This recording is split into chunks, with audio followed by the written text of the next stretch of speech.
آج معراج کی رات ہے۔ آج اس واقعے کی یاد ہے جو انسانی تاریخ میں ایک ہی بار ہوا اور دوبارہ نہیں ہوگا۔ یہ وہ مقام تھا جب اللہ نے اپنے محبوب کو اپنے پاس بلایا، اور یہ وہ مقام تھا جب ایک بندے نے بندگی کی انتہا کو چھو لیا۔ اس واقعے کو ابن العربی بیان کرتے ہیں، کچھ ایسے بیان کرتے ہیں کہ دل کو چھو لیتا ہے۔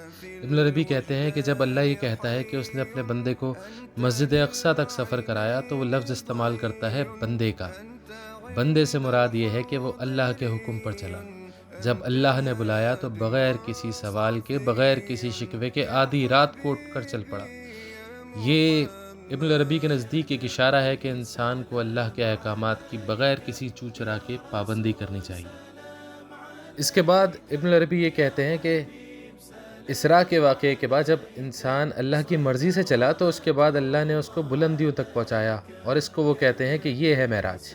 یعنی کہ انسان کی بلندی وہ اسے تب حاصل ہوتی ہے جب انسان اللہ کی بندگی کرتا ہے۔ تو معراج کے واقعے سے ایک یہ یونیورسل سبق بھی ہمیں ملتا ہے جو عام طور سے بہت سارے لوگ اگنور کر جاتے ہیں۔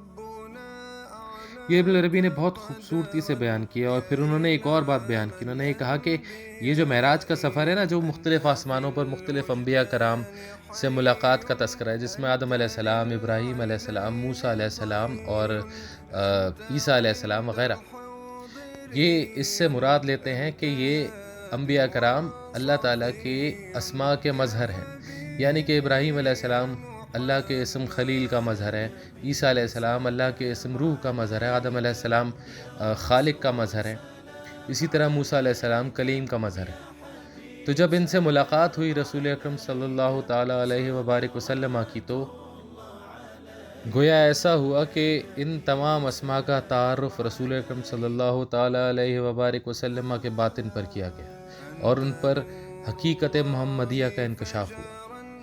یہ وہی حقیقت محمدیہ ہے جو اللہ تعالیٰ کی صفات کی جامع ہے، یعنی کہ اللہ کی ساری صفات رسول اکرم صلی اللہ تعالیٰ علیہ وبارک وسلم کی ذات مبارکہ میں ظاہر ہوتی ہیں، اور انہی ساری صفات سے باقی مخلوق اپنا اپنا پھل لیتے ہیں۔ اس کے بعد انہوں نے بات کی سدرۃ المنتہا کی۔ سدرۃ المنتہا سے متعلق وہ یہ کہتے ہیں کہ یہ وہ مقام ہے جہاں انسان کی عقل، اس کا علم اپنی انتہا کو پہنچ جاتا ہے، اور اس کے آگے نہ انسان کی عقل کام کرتی ہے، نہ اس کے علم کو کوئی رستہ نظر آتا ہے۔ اس سے آگے رستہ دکھتا ہے تو وہ علم اور عقل کو نہیں بلکہ عشق کو دکھتا ہے۔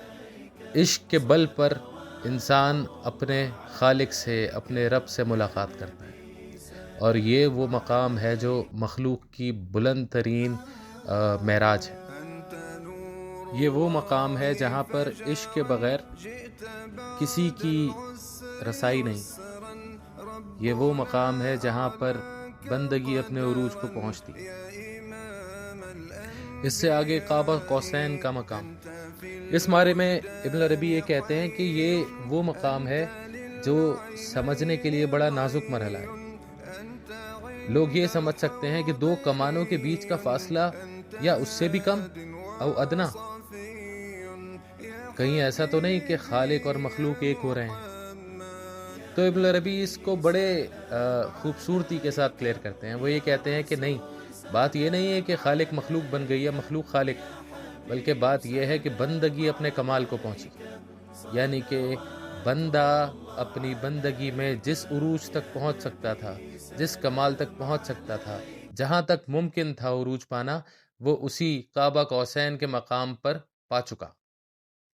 اب قیامت تک کسی کو وہ مقام حاصل نہیں ہو سکتا، نہ اس سے پہلے کبھی ہوا تھا۔ وہی انسانیت کی، اشرف المخلوقات کی، بلکہ تمام جمی مخلوقات کی بلند ترین منزل ہے۔